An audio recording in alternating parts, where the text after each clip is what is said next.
അപ്പോൾ നമുക്ക് പോപ്കോൺ തയ്യാറാക്കാൻ തുടങ്ങാം. അതിന് വേണ്ടിയിട്ട് ഞാൻ ഇതുപോലെ ഉണങ്ങിയ കോൺ എടുത്തുണ്ട്. ഇതിപ്പോൾ ഇതുപോലെ നമുക്ക് പാക്കറ്റിൽ വാങ്ങിക്കാൻ കിട്ടുമല്ലോ. ഞാൻ ഇതിന് 1 കപ്പാണ് എടുക്കുന്നത്. പിന്നെ ഞാനിവിടെ ഇതിന് വേണ്ടിയിട്ട് എടുത്തിരിക്കുന്നത് ഒരു കടായിയാണ്. ഈ കടായിലാണ് ഞാൻ ഉണ്ടാക്കുന്നത്. ഇപ്പോൾ കടായി വേണമെന്ന് തന്നെ നിർബന്ധമൊന്നുമില്ല. കട്ടിയുള്ള ഏത് പാത്രം വേണമെങ്കിലും ഉപയോഗിക്കുക. അടിഭാഗം നല്ല കട്ടിയുള്ള പാത്രം എടുക്കുക, അല്ലാന്നുണ്ടെങ്കിൽ കരിഞ്ഞു പോകാൻ സാധ്യതയുണ്ട്. പ്രഷർ കുക്കർ വേണമെന്നുണ്ടെങ്കിൽ എടുക്കാം, പക്ഷേ വെയിറ്റ് ഇടാതെയാണ് നമ്മളിത് ഉണ്ടാക്കുക. ഇനി ഇതിലേക്ക് നമുക്ക് ഓയിൽ ഒഴിച്ചു കൊടുക്കാം. ഞാനിപ്പോൾ ഒരു 3 ടേബിൾ സ്പൂൺ വെജിറ്റബിൾ ഓയിലാണ് ഇതിനു വേണ്ടി എടുത്തിരിക്കുന്നത്. ഓയിലൊക്കെ നമ്മുടെ ഇഷ്ടത്തിനനുസരിച്ച് ചേർത്ത് കൊടുക്കാം കേട്ടോ. ഓയിലിന് പകരം വേണമെന്നുണ്ടെങ്കിൽ നിങ്ങൾക്ക് ബട്ടർ ആയാലും ഉപയോഗിക്കാം. ഞാനിനി ഇതിലേക്ക് കുറച്ച് ഉപ്പ് ഇട്ട് കൊടുക്കുന്നുണ്ട്. ഇപ്പം നമ്മൾ മധുരമുള്ള പോപ്കോൺ ആണ് ഉണ്ടാക്കണത്, എന്നാലും ചെറിയൊരു ഫ്ലേവറിന് വേണ്ടിയിട്ട് കുറച്ച് ഉപ്പ് ചേർക്കുന്നുണ്ട്. ഇനി നമുക്ക് നന്നായിട്ടൊന്ന് മിക്സ് ചെയ്ത് കൊടുക്കാം. ഇനി ഇതിലേക്ക് നമുക്ക് ഈ കോൺ ചേർത്ത് കൊടുക്കാം.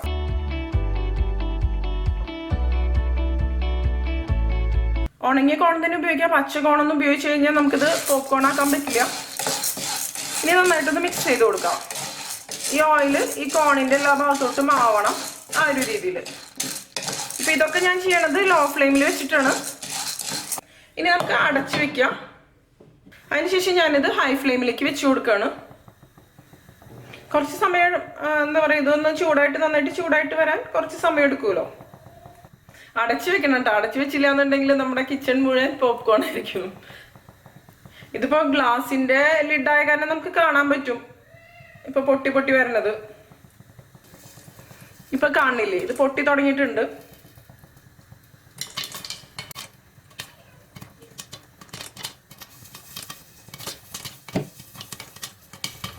ഇനി നമുക്കിതൊരു മീഡിയം ഫ്ലെയിമിലോട്ട് വെച്ച് കൊടുക്കാം. അല്ലാന്നുണ്ടെങ്കിൽ പെട്ടെന്ന് തന്നെ അടിഭാഗം കരിയാൻ സാധ്യതയുണ്ട്. കാരണം നമ്മുടെ കടായി ഇപ്പോൾ നന്നായിട്ട് തന്നെ ചൂടായിട്ട് വന്നിട്ടുണ്ട്. ഇനി ഇതൊരു മീഡിയം ഫ്ലെയിമിലിരുന്ന് തന്നെ എല്ലാം ഇതുപോലെ തന്നെ പൊട്ടി വന്നോളും. ഇപ്പോൾ ഒരുവിധം, അതായത് ഒരു 3/4 ഭാഗത്തോളം പൊട്ടി വന്നിട്ടുണ്ട്. ഇനി നമുക്ക് ലോ ഫ്ലെയിമിലോട്ട് വെച്ച് കൊടുക്കാം. അല്ലാന്നുണ്ടെങ്കിൽ അടിഭാഗം പെട്ടെന്ന് തന്നെ കരിഞ്ഞു പോകും. അപ്പോൾ എപ്പോഴും ഫ്ലെയിം അഡ്ജസ്റ്റ് ചെയ്ത് കൊടുക്കാം. നമ്മളിപ്പോൾ ഹൈ ഫ്ലെയിമിൽ തന്നെ ഫുള്ള്, അതായത് ത്രൂ ഔട്ട് വെച്ച് കഴിഞ്ഞാൽ ഇത് പെട്ടെന്ന് തന്നെ കരിയും അടിഭാഗമൊക്കെ.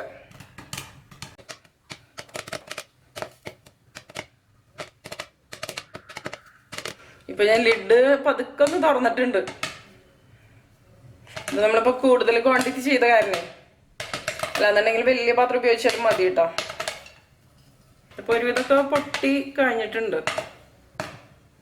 ഇനി ഞാൻ ഫ്ലെയിം ഓഫ് ചെയ്ത് കൊടുക്കാൻ പോവാണ്. ഒരുവിധമൊക്കെ പൊട്ടി കഴിഞ്ഞിട്ടുണ്ട്. ഫ്ലെയിം ഓഫ് ചെയ്തതിന് ശേഷം ഒരു 2 മിനിറ്റ് ഇതുപോലെ തന്നെ വെക്കാം. ഇനിയിപ്പോൾ എന്തെങ്കിലുമൊക്കെ പൊട്ടാനുണ്ടെങ്കിൽ പൊട്ടി വരട്ടെ. ഇതിപ്പോൾ റെഡി ആയിട്ടുണ്ട്. ഒക്കെ പൊട്ടി കഴിഞ്ഞു എന്ന് തോന്നണത്.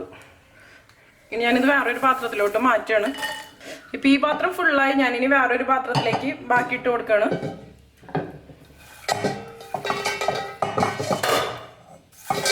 ഇതെല്ലാം തന്നെ ഇതിലേക്ക് ഇട്ട് കൊടുക്കാം. ഇതിപ്പോൾ അടിഭാഗത്താവുമ്പോൾ 5-6 പൊട്ടാതെ എടുക്കുന്നുണ്ട്. ഈ പാത്രം ഫുള്ളായിട്ട് വന്നിരുന്നു. പിന്നെ ഞാൻ ഫ്ലെയിം ഓഫ് ചെയ്ത് കൊടുത്തു.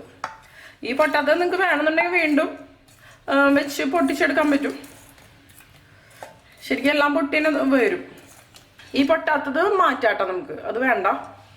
ഇപ്പം നമ്മുടെ പോപ്കോൺ റെഡി ആയിട്ടുണ്ട്. ഇതിപ്പോൾ പ്ലെയിൻ സോൾട്ടഡ് സാധാരണ പോപ്കോൺ. ഓയിലിന് പകരം ബട്ടർ ഉപയോഗിച്ച് കഴിഞ്ഞിട്ടുണ്ടെങ്കിൽ ബട്ടർ ഫ്ലേവറിലുള്ള പോപ്കോണായി. പിന്നെ ഞാൻ പഞ്ചസാര കാരമലൈസ് ചെയ്യാൻ വേണ്ടിയിട്ട് ഒരു കടായി എടുത്തിട്ടുണ്ട്. ഇതിലേക്ക് നമുക്ക് പഞ്ചസാര ചേർത്ത് കൊടുക്കാം. ഏത് ടൈപ്പ് പഞ്ചസാര വേണമെങ്കിലും ഉപയോഗിക്കാം കേട്ടോ നമുക്ക് ഇതിന് വേണ്ടിയിട്ട്. ഞാൻ മുന്നേ ബ്രെഡ് പുഡിങ് ചെയ്ത സമയത്ത് അതിൽ കാണിച്ചിട്ടുണ്ടായിരുന്നു പഞ്ചസാര എങ്ങനെ കാരമലൈസ് ചെയ്തെടുക്കാമെന്ന്. ഇപ്പോൾ ബ്രൗൺ ഷുഗർ വേണമെന്നുണ്ടെങ്കിൽ നമുക്ക് ഉപയോഗിക്കാം. ബ്രൗൺ ഷുഗർ ഉപയോഗിച്ച് കഴിഞ്ഞാൽ കുറച്ചും കൂടി കളർ കിട്ടും. ഞാനിപ്പോൾ സാധാരണ പഞ്ചസാര തന്നെയാണ് എടുത്തിരിക്കുന്നത്. പഞ്ചസാര കാരമലൈസ് ആയിട്ട് വരാൻ കുറച്ച് സമയം എടുക്കും. ഇപ്പം കണ്ടില്ലേ, ചെറുതായിട്ട് ഉരുകി വന്ന് തുടങ്ങിയിട്ടുണ്ട്.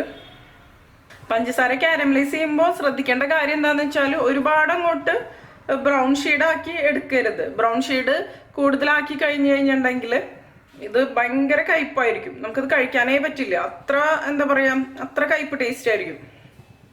ഈ സമയത്ത് നമുക്ക് ഇളക്കി കൊടുക്കേണ്ട ആവശ്യമൊന്നുമില്ല. ഇതൊന്ന് മെൽറ്റായിട്ട് വരട്ടെ.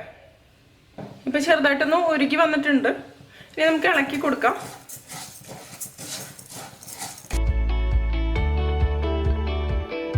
ഇതിപ്പോൾ ഞാൻ ലോ ഫ്ലെയിമിലാണ് വെച്ച് കൊടുത്തിരിക്കുന്നത്. ഹൈ ഫ്ലെയിമിൽ വെച്ച് കഴിഞ്ഞാൽ പെട്ടെന്ന് തന്നെ ഇത് എന്താ പറയുക കരിഞ്ഞു പോകാൻ സാധ്യതയുണ്ട്. പഞ്ചസാര കാരമലൈസ് ചെയ്യുമ്പോൾ കുറച്ച് ക്ഷമയോടുകൂടി തന്നെ ചെയ്യുക, കുറച്ച് സമയം എടുക്കുന്ന ഒരു പ്രൊസീജിയറാണ്.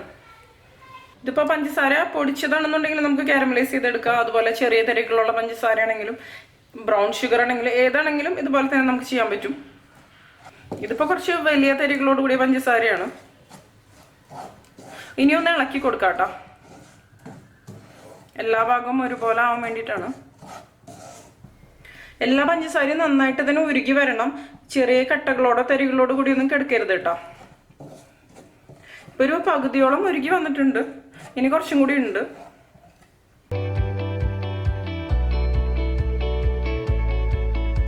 ഇപ്പൊ നമ്മുടെ പഞ്ചസാര എല്ലാം നന്നായിട്ട് തന്നെ ഉരുകി വന്നിട്ടുണ്ട്. ഇതുപോലെ ഇത് മതി. ഇനി നമുക്കിതിലേക്ക് നമ്മൾ നേരത്തെ ഉണ്ടാക്കി വെച്ച പോപ്കോണില്ലേ അത് ചേർത്ത് കൊടുക്കാം. ആവശ്യത്തിന് മാത്രം ചേർത്താൽ മതി. ഇനി നന്നായിട്ട് മിക്സ് ചെയ്ത് കൊടുക്കാം. മിക്സ് ചെയ്ത് നോക്കുമ്പോൾ തന്നെ നമുക്ക് മനസ്സിലാവും എത്ര വേണമെന്നുള്ള കാര്യം.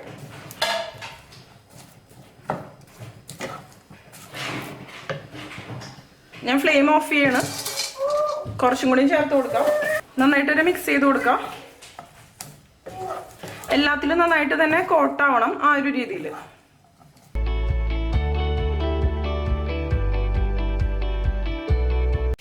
ഇതിപ്പോ ഇതുപോലെ നമ്മുടെ തവിയിലൊക്കെ ഒട്ടിപ്പിടിക്കാൻ സാധ്യതയുണ്ട്. ഒട്ടിപ്പിടിക്കുമ്പോൾ നമ്മൾ കൈ കൊണ്ടൊന്നും ഇടിച്ചിടരുത് കേട്ടോ. ഈ കാരമലൈസ് ചെയ്ത പഞ്ചസാരയൊക്കെ കൈമായി കഴിഞ്ഞാൽ അപ്പം കൈമലത്ത് തൊലി പോകും. ഞാൻ കുറച്ചും കൂടി ഇട്ട് കൊടുക്കുന്നുണ്ട്. ഇത് കോട്ടാവാൻ ആവശ്യത്തിനുള്ളത് മാത്രം നമ്മൾ ഇട്ട് കൊടുത്താൽ മതി. ഒരുപാട് കോൺ ഇട്ട് കൊടുക്കേണ്ട ആവശ്യമില്ല. ഈ ഒരു രീതിയിൽ ഇപ്പം എല്ലാത്തിലും കോട്ടായി വന്നിട്ടുണ്ട്. ഇത് ഞാനിനൊരു പ്ലേറ്റിലേക്ക് ഇട്ട് കൊടുക്കണം. ഇതിനൊന്നൊരു തണുത്ത് വരട്ടെ. അതിനുശേഷം നമുക്കിത് ഓരോന്നും വിടിയിച്ചെടുക്കാം. ഇപ്പം ഇത് തണുത്ത് വന്നിട്ടുണ്ട്. ഇതിപ്പോൾ കണ്ടില്ലേ, ഇതുപോലെ കട്ട പോലെയാണ് ഇരിക്കുന്നത്. ഇത് ഇതുപോലെ നമുക്ക് പൊട്ടിച്ചെടുക്കാൻ പറ്റും. ഈസി ആയിട്ട് തന്നെ നമുക്കിത് ഓരോന്നും സെപ്പറേറ്റ് ചെയ്തെടുക്കാം. അതിനുശേഷം ഞാൻ വേറൊരു പാത്രത്തിലേക്ക് ഇട്ട് കൊടുക്കണം. ഇത് ഞാൻ ഒരെണ്ണൊന്ന് ടേസ്റ്റ് ചെയ്ത് നോക്കട്ടെ. നല്ല ക്രിസ്പിയാണ്, അതുപോലെ തന്നെ നല്ല ടേസ്റ്റിയുമാണ്. ഇതുപോലെ തന്നെ നമുക്ക് എല്ലാം പൊട്ടിച്ചിടാം. ഇപ്പം ഞാൻ എല്ലാം പൊട്ടിച്ചെടുത്തിട്ടുണ്ട്. കണ്ടില്ലേ, നല്ല ക്രിസ്പി ആയിട്ടുള്ള കാരമൽ പോപ്കോൺ. നല്ല ടേസ്റ്റിയാണ്. ഇതാ ഇതുപോലെ. ഈ കാരമൽ പോപ്കോൺ ഉണ്ടാക്കാൻ വേണ്ടിയിട്ട് നമ്മൾ നേരത്തെ ഉണ്ടാക്കിയെടുത്ത പോപ്കോണില്ലേ, അതിൻ്റെ പകുതി മാത്രമാണ് ഞാൻ ഉപയോഗിച്ചിട്ടുള്ള. പകുതി ഇവിടെ ഇരിക്കുന്നുണ്ട്. അത് ഉപയോഗിച്ച് നമുക്ക് ചോക്ലേറ്റ് പോപ്കോൺ തയ്യാറാക്കിയെടുക്കാം. ചോക്ലേറ്റ് പോപ്കോൺ തയ്യാറാക്കാൻ വേണ്ടിയിട്ട് ഞാനിവിടെ കോമ്പൗണ്ട് ചോക്ലേറ്റാണ് എടുത്തിരിക്കുന്നത്. ഞാനിപ്പോൾ എടുത്തിരിക്കുന്നത് ഡാർക്ക് കോമ്പൗണ്ടാണ്. നിങ്ങൾക്ക് വേണമെന്നുണ്ടെങ്കിൽ മിൽക്ക് കോമ്പൗണ്ട് ഉപയോഗിക്കാം. അതുപോലെ തന്നെ ഡാർക്ക് കോമ്പൗണ്ടും മിൽക്ക് കോമ്പൗണ്ടും മിക്സ് ചെയ്തിട്ട് ഉപയോഗിക്കാം. ഡാർക്ക് കോമ്പൗണ്ടും മിൽക്ക് കോമ്പൗണ്ടും മിക്സ് ചെയ്ത് ഉപയോഗിക്കുമ്പോൾ കുറച്ചും കൂടി നല്ല ടേസ്റ്റ് കിട്ടും. നിങ്ങൾക്ക് അറിയാലോ ഡാർക്ക് ചോക്ലേറ്റിൻ്റെ ഒക്കെ ഒരു ടേസ്റ്റ്, ആ ഒരു ടേസ്റ്റ് ആയിരിക്കും. പക്ഷെ പോപ്കോണിൻ്റെ കൂടെ ആകുമ്പോൾ അത്ര കുഴപ്പമൊന്നും ഉണ്ടാവില്ല. ഞാനിതിന് വേണ്ടിയിട്ട് ഇതുപോലെ 2 ബാറാണ് എടുത്തിരിക്കുന്നത്. ഈ കോമ്പൗണ്ട് ചോക്ലേറ്റ് എവിടെ കിട്ടാന്ന് വെച്ചാൽ ഈ ബേക്കിംഗ് പ്രോഡക്ട്സ് ഒക്കെ കിട്ടണ ഷോപ്പിൽ കിട്ടും. ഞാൻ ഇതുപോലെ ഒരു പാത്രം എടുത്തിട്ടുണ്ട്. ഇതിലിപ്പോൾ ഞാൻ വെള്ളം ഒഴിച്ചിട്ടുണ്ട്. അതിനുശേഷം ഇതിൻ്റെ മുകളിൽ വെക്കാവുന്ന ഒരു പാത്രം എടുക്കുക. ഈ പാത്രത്തിൻ്റെ താഴെ മുട്ടാൻ പാടില്ല, ഈ വെള്ളത്തിൽ മുട്ടാൻ പാടില്ല. ആ ഒരു രീതിയിൽ പൊങ്ങിയിരിക്കണം. അതിനുശേഷം ഈ ഡാർക്ക് കോമ്പൗണ്ട് ഞാൻ ഇതിലേക്ക് ഇട്ട് കൊടുക്കുകയാണ്. ആദ്യം വെള്ളം നന്നായിട്ടൊന്ന് തിളച്ച് വരട്ടെ. അതിനുശേഷം ഈ പാത്രം നമുക്ക് ഇതിൻ്റെ മുകളിലേക്ക് വെച്ച് കൊടുക്കാം. ഡബിൾ ബോയിലിംഗ് മെത്തേഡിലൂടെയാണ് നമ്മളിത് മെൽറ്റ് ചെയ്തെടുക്കണത്. നമുക്കിത് ഓവനിൽ വെച്ചിട്ട് സിമ്പിളായിട്ട് മെൽറ്റ് ചെയ്തെടുക്കാം. അധികം സമയം പിടിക്കില്ല.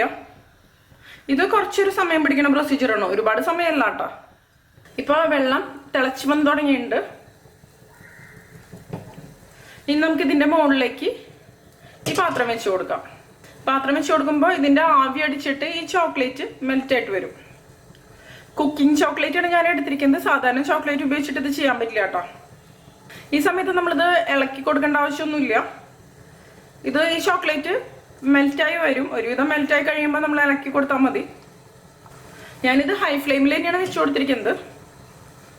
ഈ കോമ്പൗണ്ട് ചോക്ലേറ്റ് ചെറിയ കഷ്ണങ്ങളായിട്ട് മുറിച്ചിട്ട് കൊടുത്തു കഴിഞ്ഞാൽ പെട്ടെന്ന് തന്നെ മെൽറ്റായിട്ട് വരും. ഞാനിപ്പോൾ അങ്ങനെയോടെ തന്നെയാണ് ഇട്ട് കൊടുത്തിരിക്കുന്നത്. ഇപ്പോൾ കണ്ടില്ലേ, ഇത് മെൽറ്റായി വന്നിട്ടുണ്ട്. മുഴുവനായിട്ട് മെൽറ്റായിട്ടില്ല. ഒന്ന് ഇളക്കി കൊടുക്കുക. ഇതുപോലെ ഒന്ന് പ്രസ് ചെയ്ത് കൊടുത്താൽ മതി. ഇതിപ്പോൾ വലിയ ബാറായ കാരണം കംപ്ലീറ്റ് ആയിട്ട് മെൽറ്റായിട്ട് വരട്ടെ. കഷ്ണങ്ങളൊന്നും കെടുക്കാൻ പാടില്ല. എല്ലാ ഭാഗവും ഒരുപോലെ തന്നെ മിക്സ് ചെയ്ത് കൊടുക്കാം.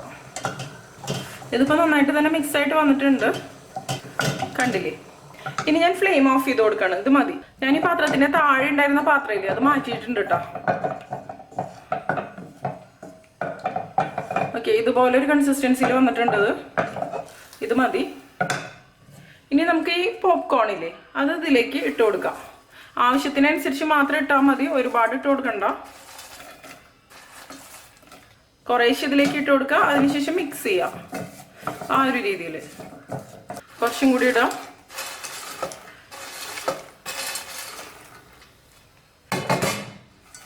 ഇനി വീണ്ടും മിക്സ് ചെയ്ത് നോക്കാം. ഈ ചോക്ലേറ്റ് ഈ പോപ്കോണിന്റെ എല്ലാ ഭാഗത്തും നന്നായിട്ട് തന്നെ കോട്ടായിട്ട് വരട്ടെ.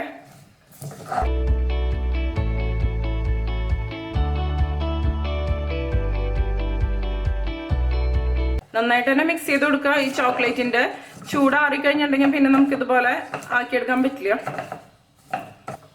അപ്പോൾ ഈ ചോക്ലേറ്റ് മെൽറ്റ് ആക്കിയതിന് ശേഷം അപ്പം തന്നെ ചെയ്യാട്ടത്, അല്ലെന്നുണ്ടെങ്കിൽ നമുക്ക് ഇതുപോലെ ചെയ്യാൻ പറ്റില്ല. കുറച്ചും കൂടി ചോക്ലേറ്റ് ഉണ്ട് ഇതിൽ. ഞാൻ കുറച്ചും കൂടി കോൺ ഇതിലേക്ക് ഇട്ട് കൊടുക്കണം, പോപ്കോൺ. ഇനി വീണ്ടും മിക്സ് ചെയ്യാം.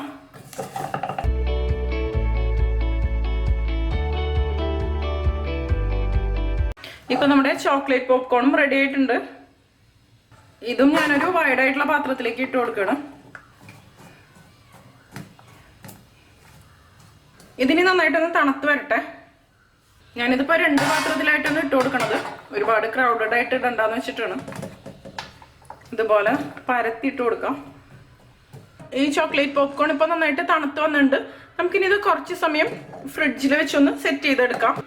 ഇപ്പൊ കണ്ടില്ലേ, നമ്മുടെ ചോക്ലേറ്റ് പോപ്കോൺ റെഡി ആയിട്ടുണ്ട്. നമ്മൾ സെറ്റ് ആവാൻ വേണ്ടിയിട്ടാണ് ഫ്രിഡ്ജിൽ വെച്ചത്. ഞാനിതിപ്പോ കുറച്ച് സമയം ഫ്രീസറിലാണ് വെച്ചത്. പെട്ടെന്ന് റെഡി ആവണമെന്നുണ്ടെങ്കിൽ ഫ്രീസറിൽ വെച്ചാലും മതി കേട്ടോ. ഒരുപാട് സമയമൊന്നും വേണ്ട, കാരണം ഇതിന് ചെറിയൊരു കോട്ടിംഗ് അല്ലേ നമ്മൾ കൊടുത്തോളൂ ചോക്ലേറ്റിന്റെ. അപ്പൊ പെട്ടെന്ന് തന്നെ സെറ്റ് ആയിട്ട് വരും. ഇതുപോലെ ഒരു പരന്ന പാത്രത്തിലൊക്കെ ഇട്ട് അടച്ചു വെക്കുകയാണെങ്കിൽ പെട്ടെന്ന് എല്ലാ ഭാഗവും ഒരുപോലെ തന്നെ സെറ്റ് ആയിട്ട് വരും. അല്ലാന്നുണ്ടെങ്കിൽ ഇതിന്റെ ഉൾഭാഗമൊക്കെ സെറ്റ് ആയിട്ടുണ്ടാവില്ല. ഇതിപ്പോ ഫ്രീസറിൽ വെച്ചാലും ക്രിസ്പി തന്നെയാണ്. ഞാൻ ഒരെണ്ണം കഴിച്ചു കാണിക്കാം. ക്രിസ്പിനെസ് ഒന്നും നഷ്ടപ്പെട്ടിട്ടില്ല. നിങ്ങൾക്ക് കോമ്പൗണ്ട് ചോക്ലേറ്റ് ഉപയോഗിക്കുന്നതിന് പകരം വേണമെന്നുണ്ടെങ്കിൽ ചോക്കോ ചിപ്സ് ആയാലും ഉപയോഗിക്കാം. അതും ഈ സെയിം മെത്തേഡിൽ തന്നെ നമുക്ക് ഡബിൾ ബോയിൽ ചെയ്തെടുക്കാം. ഫ്രിഡ്ജിൽ വെക്കണത് ഒരു 15-20 മിനിറ്റ് വെച്ചാൽ മതി. അപ്പോഴേക്കും അത് സെറ്റ് ആയിട്ട് വരും. അതിനുശേഷം നമ്മളിപ്പോൾ കാരമൽ പോപ്കോൺ അടർത്തിയെടുത്തില്ലേ, അതുപോലെ അടർത്തിയെടുക്കാം. ഞാനിതിപ്പോൾ അടർത്തി വെച്ചിട്ടുണ്ട്. അടർത്തി എടുക്കാൻ ബുദ്ധിമുട്ടൊന്നുമില്ല. കാരമൽ പോപ്കോൺ അടർത്തി എടുക്കുന്നേക്കാളും സിമ്പിളായിട്ട് ചോക്ലേറ്റ് പോപ്കോൺ നമുക്ക് അടർത്തിയെടുക്കാൻ പറ്റും. കുട്ടികൾ ഒരുപാട് ഇഷ്ടപ്പെടുന്ന ചോക്ലേറ്റ് പോപ്കോണും അതുപോലെ തന്നെ കാരമൽ പോപ്കോണും റെഡി ആയിട്ടുണ്ട്. അപ്പോൾ എല്ലാവരും ട്രൈ ചെയ്ത് നോക്കിയിട്ട് നിങ്ങളുടെ എക്സ്പീരിയൻസ് ഷെയർ ചെയ്തോളൂട്ടോ. അപ്പം നമുക്ക് കോൾഡ് കോഫി തയ്യാറാക്കാൻ തുടങ്ങാം. അതിന് വേണ്ടിയിട്ട് ഞാനിവിടെ 1/2 ലിറ്റർ പാലെടുത്തിട്ടുണ്ട്. ഈ പാലെന്ന് പറയുന്നത് ഫുൾ ഫാറ്റ് മിൽക്ക് ആണ്. ഇത് ഞാൻ നന്നായിട്ട് തിളപ്പിച്ചതിന് ശേഷം ഫ്രിഡ്ജിൽ വെച്ച് നന്നായിട്ട് തണുപ്പിച്ചെടുത്തതാണ്. കോൾഡ് കോഫിയൊക്കെ തയ്യാറാക്കുമ്പോൾ എപ്പോഴും നല്ല തണുത്ത പാൽ ഉപയോഗിക്കുക, അപ്പോഴായിരിക്കും നല്ല ടേസ്റ്റ് ഉണ്ടായിരിക്കാം. പിന്നെ ഞാനിവിടെ എടുത്തിരിക്കുന്നത് കോഫി പൗഡറാണ്. കോഫി പൗഡർ എടുക്കുമ്പോൾ ഇൻസ്റ്റൻറ്റ് കോഫി പൗഡർ എടുക്കുക. ഞാനിപ്പോൾ ഇവിടെ എടുത്തിരിക്കുന്നത് നെസ്കഫേയുടെ കോഫി പൗഡറാണ്. ഇത് 2.5 ടേബിൾ സ്പൂണാണ് ഞാൻ ചേർത്ത് കൊടുക്കുന്നത്. പിന്നെ നമുക്ക് വേണ്ടത് പഞ്ചസാരയാണ്. പഞ്ചസാര ഞാനിവിടെ എടുത്തിരിക്കുന്നത് 1/2 കപ്പാണ്. പഞ്ചസാര നമ്മുടെ ടേസ്റ്റിനനുസരിച്ച് ചേർത്ത് കൊടുക്കുക. ഇപ്പോൾ സാധാരണ നമ്മൾ കോഫി ഉണ്ടാക്കുമ്പോൾ ഇത്രയ്ക്ക് പഞ്ചസാര വേണ്ട, പക്ഷെ ഇത് തണുത്ത കോഫി ആയ കാരണം പഞ്ചസാര കൂടുതൽ വേണം, എന്നാൽ തന്നെയാണ് ടേസ്റ്റ് ഉണ്ടാവുള്ളൂ. പിന്നെ ഞാനിവിടെ എടുത്തിരിക്കുന്നത് ലൂക്ക് വാം വാട്ടറാണ്, അതായത് ഇളം ചൂടുവെള്ളം. ഇതിലേക്കാണ് നമ്മൾ കോഫി പൗഡർ ഇട്ടിട്ട് മിക്സ് ചെയ്യാൻ പോണത്. പിന്നെ നമുക്ക് വേണ്ടത് ചോക്ലേറ്റ് സിറപ്പാണ്. ഞാനിപ്പോൾ ഹെർഷീസിൻ്റെ ചോക്ലേറ്റ് സിറപ്പാണ് എടുത്തിരിക്കുന്നത്. നിങ്ങൾക്ക് ഏത് ബ്രാൻഡ് വേണമെങ്കിലും ഉപയോഗിക്കാം കേട്ടോ. ഇത് നമുക്ക് ഗാർണിഷ് ചെയ്യാൻ വേണ്ടിയിട്ട് ഉപയോഗിക്കാം. പിന്നെ 1 ടേബിൾ സ്പൂൺ ഞാൻ കോൾഡ് കോഫിയിലേക്ക് ചേർത്ത് മിക്സ് ചെയ്ത് കൊടുക്കണമുണ്ട്. ചോക്ലേറ്റ് സിറപ്പ് വേണമെന്ന് നിർബന്ധമില്ല. ചോക്ലേറ്റ് സിറപ്പ് ചേർക്കുമ്പോൾ കുറച്ചും കൂടി ടേസ്റ്റ് ഉണ്ടാവും. പിന്നെ ഞാൻ എടുത്തിരിക്കുന്നത് ഫ്രഷ് ക്രീമാണ്. ഇതിപ്പോൾ അമൂലിൻ്റെ ഫ്രഷ് ക്രീമാണ്. ഏത് ബ്രാൻഡ് വേണമെങ്കിലും ഉപയോഗിക്കാം. വിപ്പിംഗ് ക്രീം അല്ല കേട്ടോ, ഫ്രഷ് ക്രീം. ഇത് 2 ടേബിൾ സ്പൂണാണ് ഞാൻ ഇതിന് വേണ്ടിയിട്ട് എടുക്കുന്നത്. പിന്നെ ഞാനിവിടെ എടുത്തിരിക്കുന്നത് ഐസ് ക്യൂബ്സ് ആണ്. ഐസ് ക്യൂബ്സ് ഞാനൊരു 4 ക്യൂബ്സിൻ്റെ എടുത്തിരിക്കുന്നത്. ഒരുപാട് ഐസ് ക്യൂബ്സ് നമുക്ക് വേണ്ട. ഒരുപാട് ഐസ് ക്യൂബ്സ് ആയാലും കോൾഡ് കോഫി കഴിക്കാൻ അത്ര ടേസ്റ്റ് ഉണ്ടാവില്ല. കാരണം നമ്മൾ പാലൊന്നാമത് തണുത്ത പാലാണ് എടുത്തിരിക്കുന്നത്. പിന്നെ ഐസ് ക്യൂബ്സ് കൂടുതൽ ചേർത്ത് കഴിഞ്ഞിട്ടുണ്ടെങ്കിൽ ഒരു വെള്ളത്തിൻ്റെ ടേസ്റ്റ് വരും. ആദ്യം നമുക്ക് ഈ ചെറിയ ചൂടുവെള്ളത്തിലേക്ക് കോഫി പൗഡർ ഇട്ട് കൊടുക്കാം.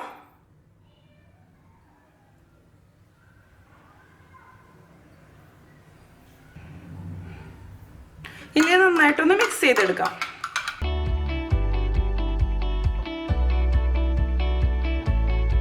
ഇതിപ്പോൾ ഇൻസ്റ്റൻറ്റ് കോഫി പൗഡർ ആയ കാരണം നമുക്ക് മിക്സ് ചെയ്തെടുക്കാൻ വലിയ ബുദ്ധിമുട്ടൊന്നുമില്ല. ജസ്റ്റ് ഒന്ന് ഇളക്കി കൊടുത്താൽ മതി.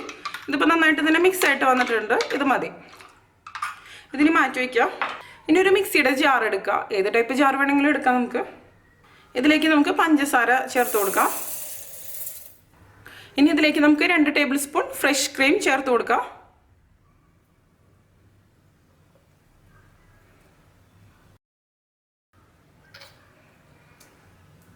ഇനി നമുക്കിതിലേക്ക് പാലൊഴിച്ച് കൊടുക്കാം.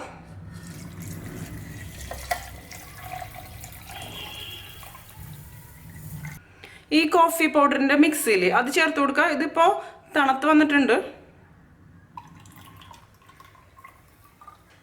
ഇനി നമുക്കിതിലേക്ക് ഐസ് ക്യൂബ്സ് ചേർത്ത് കൊടുക്കാം. 1 ടേബിൾ സ്പൂൺ ഹെർഷീസിൻ്റെ ചോക്ലേറ്റ് സിറപ്പും ചേർത്ത് കൊടുക്കാം.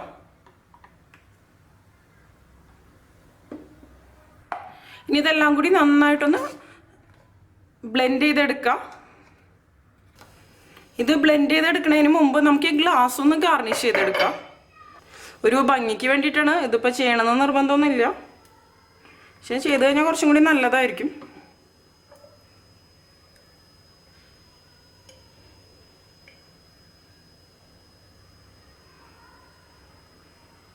ഇപ്പോൾ ഇതുപോലെ ഞാൻ ചെയ്തിട്ടുണ്ട്. ഇതിപ്പോൾ നമ്മുടെ ഇഷ്ടത്തിനനുസരിച്ച് എങ്ങനെ വേണമെങ്കിലും ചെയ്യാം. ഇതിപ്പോൾ ഈ കോൾഡ് കോഫി ഒഴിച്ചു കൊടുക്കുമ്പോൾ ഒരു ഭംഗിക്ക് വേണ്ടിയിട്ടാണ് നമ്മൾ ചെയ്യണത്.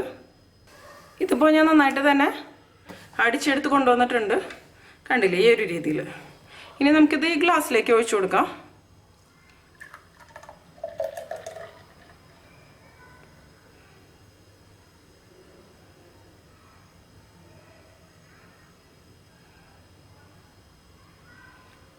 ഇപ്പോൾ കണ്ടില്ലേ, നമ്മൾ ഈ സിറപ്പ് വെച്ച് കാരണം കാണാൻ തന്നെ നല്ല ഭംഗിയുണ്ട് ഈ ഗ്ലാസിൻ്റെ സൈഡ്സൊക്കെ. നിങ്ങൾക്ക് വേണമെന്നുണ്ടെങ്കിൽ ഇതിലേക്ക് ഐസ്ക്രീം ചേർത്ത് കൊടുക്കുക ഫ്രഷ് ക്രീമിന് പകരം. അതുപോലെ തന്നെ ഫ്രഷ് ക്രീമും ഐസ്ക്രീമും രണ്ടും ചേർത്ത് കൊടുക്കുക. കൂടുതൽ ടേസ്റ്റി ആയിട്ട് വരും. ഇതിപ്പോൾ നല്ല തിക്ക് ആൻഡ് ക്രീമി ആയിട്ടുള്ള കോഫിയാണ് നമ്മൾ ഫ്രഷ് ക്രീമൊക്കെ ചേർത്ത് കൊടുത്ത കാരണം. അതുപോലെ തന്നെ മിക്സിയിൽ അടിച്ചെടുക്കുമ്പോൾ കുറച്ചധികം സമയം അടിച്ചെടുക്കുക. അപ്പോഴായിരിക്കും കൂടുതൽ ടേസ്റ്റ് ഉണ്ടാവുക. ഇതിനി വേണമെന്നുണ്ടെങ്കിൽ കുറച്ച് വിപ്പിംഗ് ക്രീം വെച്ച് ഗാർണിഷ് ചെയ്യാം. ഇതിപ്പോൾ ചെയ്യണമെന്ന് നിർബന്ധമൊന്നും ഇല്ല കേട്ടോ. അല്ലെങ്കിൽ ഐസ്ക്രീം ആയാലും മതി. ഐസ്ക്രീമൊക്കെ ചേർത്ത് കൊടുക്കുമ്പോൾ ശരിക്കും പറഞ്ഞാൽ ഒരു ഷേക്കിൻ്റെ ഒക്കെ ടേസ്റ്റ് വരും. ഞാൻ അതിൻ്റെ മുകളിലേക്ക് കുറച്ച് ചോക്ലേറ്റ് സിറപ്പ് കൂടി ഒഴിച്ച് കൊടുക്കുന്നുണ്ട്. ഇപ്പം നമ്മുടെ ടേസ്റ്റി ആയിട്ടുള്ള കോൾഡ് കോഫി റെഡി ആയിട്ടുണ്ട്. ഇത് ചൂടുള്ള സമയത്തൊക്കെ കഴിക്കാൻ പറ്റിയ നല്ലൊരു അടിപൊളി കോഫി തന്നെയാണ്. അപ്പോൾ എല്ലാവരും ട്രൈ ചെയ്ത് നോക്കിയിട്ട് നിങ്ങളുടെ എക്സ്പീരിയൻസ് ഷെയർ